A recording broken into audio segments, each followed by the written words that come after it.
अध्याय 2। गायब होने वाला कांच।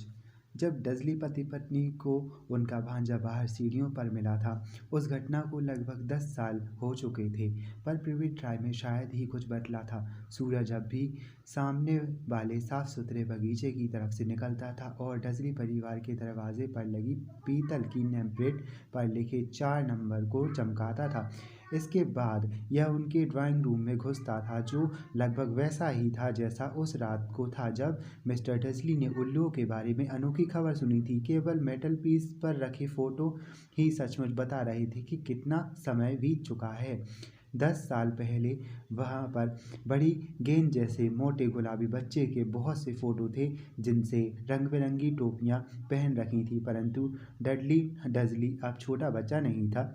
अब फोटो बता रही थी कि सुनहरे बालों वाला एक मोटा तगड़ा लड़का अपनी पहली साइकिल पर सवार है, मेले में झूला झूल रहा है, अपने पिता के साथ कंप्यूटर गेम खेल रहा है, उसकी माँ उसे गले लगा रही है और चूम रही है। कमरे में ऐसी कोई निशानी थी जिससे यह पता चल सके कि उस घर में एक और बच्चा भी रहता था, परंतु हैरी पॉटर अब भी वहीं था और इस समय सोया हुआ था, जबकि वह ज़्यादा देरी तक नहीं सो पाया सकता था। उसकी पिटूनिया आंटी जाग गई थी और उनकी तेज़ आवाज़ उस दिन उस समय घर में गूंजने वाली पहली आवाज़ थी। उठ, जल्दी उठ, सुना कि नहीं? हैरी चौंक गया। उसकी आंटी ने एक बार फिर दरवाज़ा भड़बड़ाया। उठो, वे चीखीं। हैरी को उनके कदमों की आवाज़ से समझ में आ गया कि वे किचन की तरफ जा रही थीं। फिर उसे गैस पर फ्राइंग पैन रखने की आवाज़ सुनाई दी। हैरी करवट बदलकर पीठ के बल लेट गया और उसने वह सपना याद करने की कोशिश की जो वह उठने से पहले देख रहा था। बड़ा प्यारा सपना था। उसमें मोटरसाइकिल उड़ रही थी। उसे यह अजीब सी एहसास हो रहा था जैसे वह यह सपना पहले भी देख चुका है। उसकी आंटी दोबारा उसके दरवाजे के बाहर धड़ाम धमका चुकी थीं। अभी तक नहीं उठे? उन्होंने चिल्लाकर पूछा। उठ तो गया हूँ, हैरी ने जवाब दिया। तो फिर जल्दी से बाहर आ जाओ। मैं चाहती हूँ तुम नाश्ते पर ध्यान रखो और ध्यान रखना जलाना मत। मैं डडली बेटे के बर्थडे पर हर चीज़ बढ़िया चाहती हूँ। हैरी के मुँह से आ निकल गई। क्या कहा तुमने? आंटी दरवाजे के बाहर से गुर्राईं। कुछ नहीं, कुछ नहीं। डडली का बर्थडे अब कैसे भूल गया था। हैरी धीरे से बिस्तर से बाहर निकला और अपने मोजे ढूंढने लगा, जो उसे अपने बिस्तर के नीचे मिले। एक मोजे में मकड़ी थी, जिसे निकालने के बाद उसने मोजे पहन लिए। हैरी को मकड़ियों के साथ रहने की आदत हो गई थी, क्योंकि सीढ़ियों के नीचे की अलमारी में ढेर सारी मकड़ियाँ थीं और वह वहीं सोता था। जब उसने कपड़े पहन लिए तो वह हॉल से होता हुआ किचन में आ गया। डडली के बर्थडे के ढेर सारे तोहफे नीचे टेबल पर लगभग पूरी तरह छुपाई गई थी। ऐसा लग रहा था जैसे डडली को यह नया कंप्यूटर मिल गया था जो उसे चाहिए था। उसके साथ ही उसे एक और टेलीविज़न मिल गया था तथा गेमिंग और रेसिंग करने वाली बाइक। डडली रेसिंग बाइक क्यों चाहता था? यह हैरी के लिए एक रहस्य था, क्योंकि डडली बहुत मोटा था और एक्सरसाइज से नफरत करता था, जब तक कि इससे किसी को मुक्का मारना शामिल न हो। डडली का प्रिय पंचिंग बैग हैरी था, हालांकि वह उसकी पकड़ से बहुत कम ही आता था। हैरी दिखता भली दुबला पतला था, लेकिन वो बहुत तेज था। शायद यह अंधेरी अलमारी में रहने के परिणाम था कि हैरी अपनी उम्र के हिसाब से दुबला और छोटा रह गया था, पर वह सचमुच जितना था उससे भी ज़्यादा दुबला और छोटा दिखता था, क्योंकि उसे हर समय डडली के पुराने कपड़े पहनने पड़ते थे और डडली उससे 4 गुना मोटा था। हैरी का चेहरा दुबला था, घुटने गांठदार, बाल काले और आंखें चमकदार हरी थीं। वह गोल चश्मा पहनता था जिस पर बहुत सारी सेलो टेप लगा रहती थी, क्योंकि डडली उसकी नाक पर अक्सर मुक्का मारता रहता था। हैरी को अपनी शक्ल सूरत में सिर्फ एक ही चीज़ पसंद थी, उसके माथे पर बना एक पतला निशान, जो ऐसा दिखता था जैसे वहाँ पर बिजली गिरी हो। जब उसने होश संभाला था तभी से वह निशान उसे दिखाई देता रहा है। उसे याद था कि होश संभालने के बाद उसने पिटूनिया आंटी से पहला सवाल यही पूछा था कि उसके माथे पर यह निशान कैसे आया, उस कार एक्सीडेंट में जिसमें तुम्हारे मम्मी पापा मारे गए थे। उन्होंने कहा, और हाँ, सवाल मत पूछो, सवाल मत पूछो, यह डजली परिवार की शांतिपूर्ण जीवन का पहला नियम था। जब हैरी नाश्ते को पलट रहा था तो वर्नन अंकल किचन में आए। बालों में कंघी करो वे भौंके, जैसे उन्होंने हैरी से गुड मॉर्निंग कहा हो।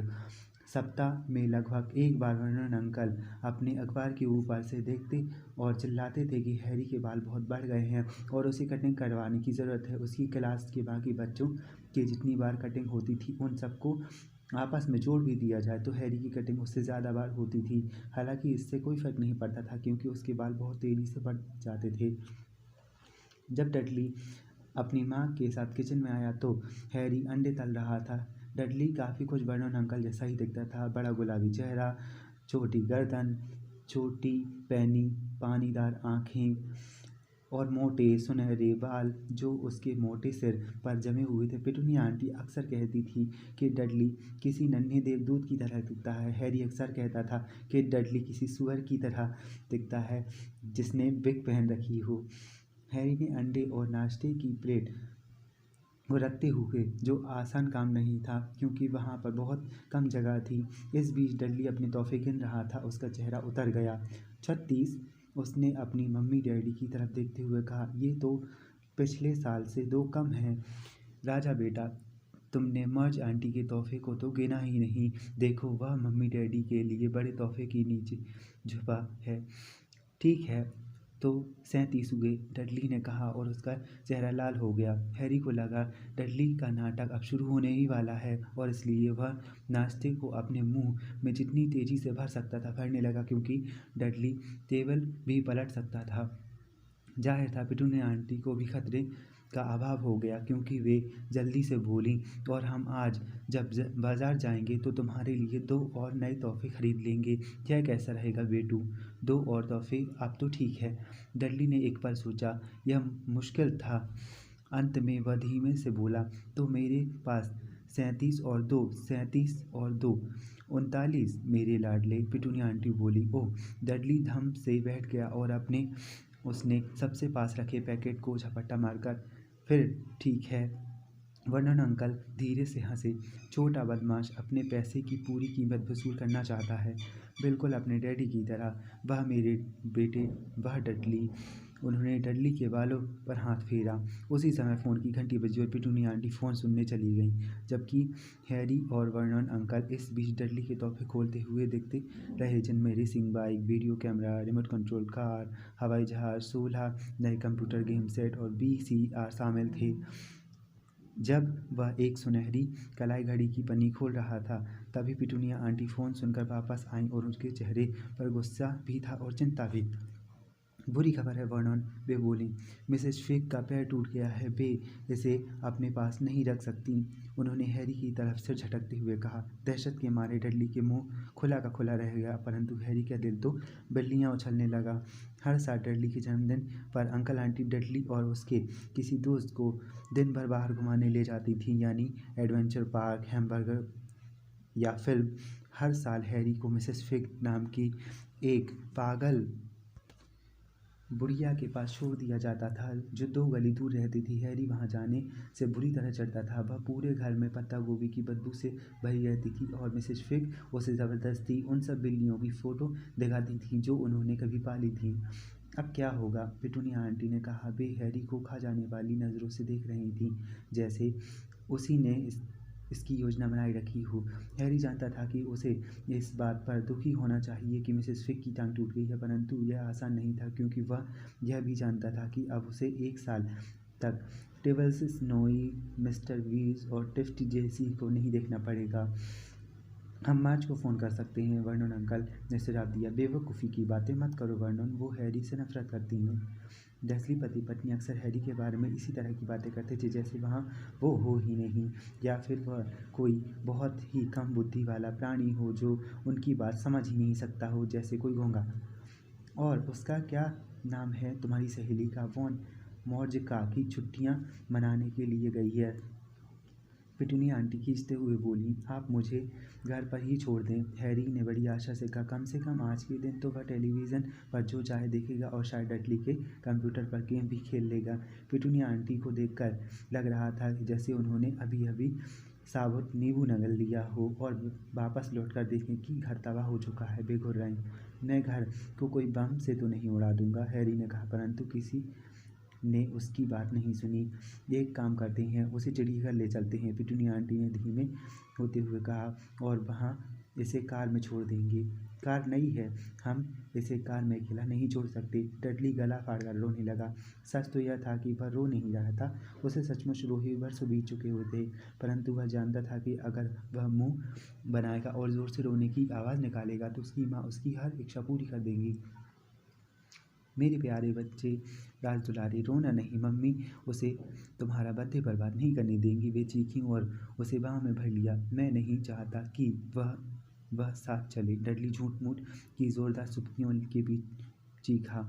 वह हमेशा हर चीज़ गड़बड़ कर देता है। उसने अपनी माँ की बाहों के बीच से झाँकते हैरी को चिढ़ाया। तभी दरवाजे की घंटी बजी। हे भगवान, वे लोग आ गए, पिटूनिया आंटी हड़बड़ाई हुई बोली। और एक पल बाद डडली का सबसे अच्छा दोस्त पर्शिया पॉलीकिस अपनी माँ के साथ अंदर आया। पर्शिया एक दुबला पतला लड़का था जिसका चेहरा चूहे जैसा था। वह डडली दूसरे बच्चों को मारता था तो आम तौर पर पर्सी ही उनके साथ पर हाथ पीछे करके खड़ा रहता था। डडली ने रोने का नाटक तत्काल बंद कर दिया। आधे घंटे बाद हैरी को अपनी किस्मत पर भरोसा नहीं हो रहा था। वह डडली की कार में पर्सियस और डडली के साथ बीच वाली सीट पर बैठा हुआ था और ज़िंदगी में पहली बार चिड़ियाघर जा रहा था। उसकी आंटी और अंकल को यह समझ नहीं आया कि उसका क्या किया जाए, परंतु चलने से पहले वर्नन अंकल ने हैरी को एक तरफ ले गए। मैं तुम्हें चेतावनी दे रहा हूँ, अपने बड़े जामुनी चेहरे को हैरी से बिल्कुल पास ले जाकर कहा, कान खोलकर सुन लो लड़के, कोई भी खुरापात की कोई भी तो मैं तुम्हें उस अलमारी में क्रिसमस तक बंद कर दूंगा। मैं कुछ नहीं करूंगा, हैरी ने कहा, कसम से। परंतु वर्नन अंकल ने उसकी बात पर कोई भी विश्वास नहीं किया। कोई भी कभी नहीं करता था। समस्या यह थी कि हैरी के साथ अक्सर अजीब चीज़ें होती थीं और डर्सली परिवार यह बताने से कोई फ़ायदा नहीं होता था कि उसने यह चीज़ें नहीं की। एक बार पिटूनिया आंटी यह देखते देखते तंग रह गईं कि हैरी अब जब कटिंग करा कर लौटा तो ऐसा लगता था जैसे नाई ने उसके बालों को छुआ भी नहीं। गुस्से में उन्होंने किचन से कैंची उठाई और हैरी के बाल इतने छोटे कर दिए कि वह लगभग गंजा हो गया।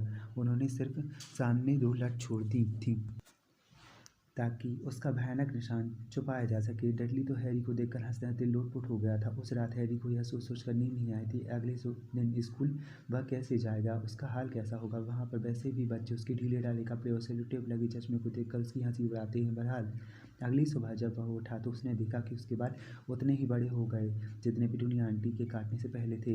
इस बात के लिए उसे 1 सप्ताह तक अलमारी में बंद रहने की सजा दी। हालांकि उसने यह समझाने की लाख कोशिश की कि उसे क्या मालूम कि उसके बाल इतनी जल्दी कैसे बढ़ गए। एक बार पिटूनिया आंटी उसे डडली का पुराना और बुरा सा दिखने वाला स्वेटर पहनाने की कोशिश कर रही थी जो भूरा था और उस पर नारंगी फुदने लगे हुए थे। उन्होंने उसके सिर में स्वेटर घुसाने की इतनी कोशिश की, वह उतनी ही बार छोटा होता चला गया और अंत में इतना छोटा हो गया कि वह किसी दस्ताने के हाथ में तो घुस ही नहीं सकता था, परंतु हैरी के सिर में नहीं घुसा। पिटूनिया आंटी ने सोचा स्वेटर धुलाई में सिकुड़ गया और हैरी को बड़ी राहत मिली कि उसे सज़ा नहीं मिली। परंतु एक बार वह बहुत परेशानी में पड़ गया था जब वह स्कूल के किचन की छत में पहुंचा। डडली का गैंग हर दिन की तरह उस दिन भी उसका मजाक कर उड़ा रहा था और पीछा कर रहा था। बाकी लोगों के साथ साथ खुद हैरी भी यह देखकर हैरान रह गया था कि वह चिमनी पर बैठा हुआ है। हैरी के प्रिंसिपल ने बहुत गुस्से में डर्सली परिवार के पत्र लिखा और हैरी स्कूल की इमारतों पर चढ़ रहा है, पर उसने तो सिर्फ यह कोशिश की थी और उसने उसकी अलमारी के में बंद के पीछे वर्नन अंकल को चिल्लाकर यह बात बताई भी थी कि वह किचन के बाहर खड़े बड़े कूड़ेदान के पीछे छलांग लगा दे। हैरी सोच रहा था कि शायद तेज़ हवा के झोंके ने उसकी छलांग के बीच से और ऊपर उठा दिया होगा, परंतु आज कोई भी गड़बड़ी नहीं होगी। डडली और पर्सिया के साथ दिन गुजारना भी बहुत अच्छी बात नहीं थी जब वह हर जगह स्कूल उसकी अलमारी या पत्ता गोभी की बंदूक से भरा मिस्टर फिग का ड्राइंग रूम ना हो। गाड़ी चलाते समय वर्नन अंकल पिटूनिया आंटी के सामने सबको कोस रहे थे। कोसना उनका प्रिय शौक था। ऑफिस के लोग, हैरी म्यूनिसिपैलिटी, हैरी बैंक और हैरी उनके कुछ प्रिय विषय थे। आज सुबह यह विषय था मोटरसाइकिल।